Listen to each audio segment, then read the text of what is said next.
Good afternoon, everybody. Welcome to the For the Badge podcast football channel. Today is our third World Cup update on November the 14th. Just real quick before I get started, I just want to say, thank you to the people that have been subscribing. Really means a lot to us. It really shows that, we're making, somewhat good content. And we want to keep bringing this to you guys. Thank you for those who have liked the content, on YouTube and have commented underneath these videos. We just, like I said, we want to keep doing our best for you guys, and we're having a great time. We hope you guys are having a great time watching these. So thank you again. So I'm just gonna get right into it. The first thing I want to bring up is Mexico has officially announced their roster for the 2022 World Cup, and I don't know, it's a little depressing.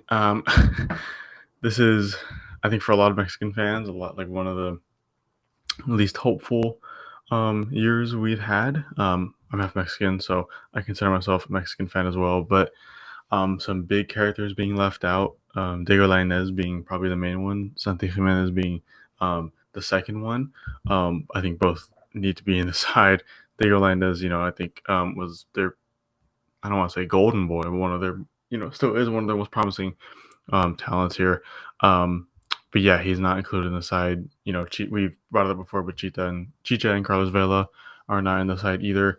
So yeah, Tata has picked a very interesting team, an older team for sure. Yeah, I mean, again, like I said, not very hopeful. You just look at the forwards, like Chucky Lozano, who is of course fantastic. We've talked about him before. He's doing pretty well for Napoli this year, and then Funes Mori for Monterrey, Henry Martin for Medica, Raul Jimenez for Wolves, who I mean was great at one point.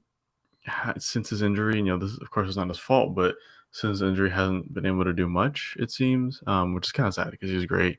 And then Alexis Vega further forwards. I don't know, the usual suspect, Gallardo is there, of course. Hector Herrera, of course, there. Edson Alvarez is there, which I think is great. Um, Almost went to Chelsea, but yeah, he's there in the midfield as well.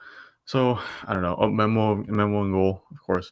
The best keeper of every World Cup somehow.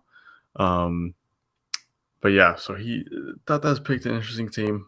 Like I said, probably the least hopeful team that Mexican fans have had in a while.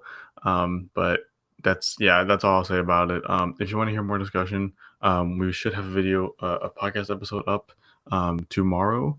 That being the 15th. I'll try my best to have that out by then. Where we will discuss more of that, as well as the whole Ronaldo situation and probably some other stuff that we haven't necessarily figured out yet. But everything that's currently in the now. So please subscribe and like for that if you want to see that.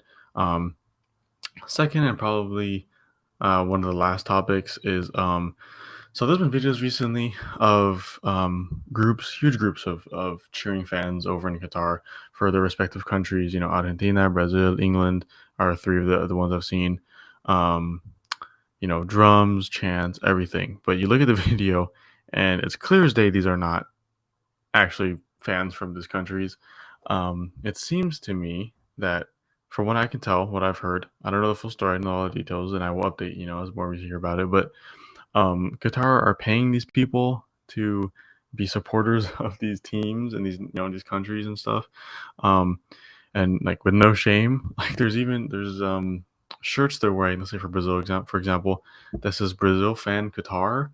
So I don't know. I don't know what the end goal there is. I mean, I think all they're trying to do is just show that people are actually having fun. It's going to be a World Cup for the ages kind of thing. There's supporters everywhere. I don't know. Another case of let's try and ignore the shortcomings and problems that we have by Qatar and FIFA in general.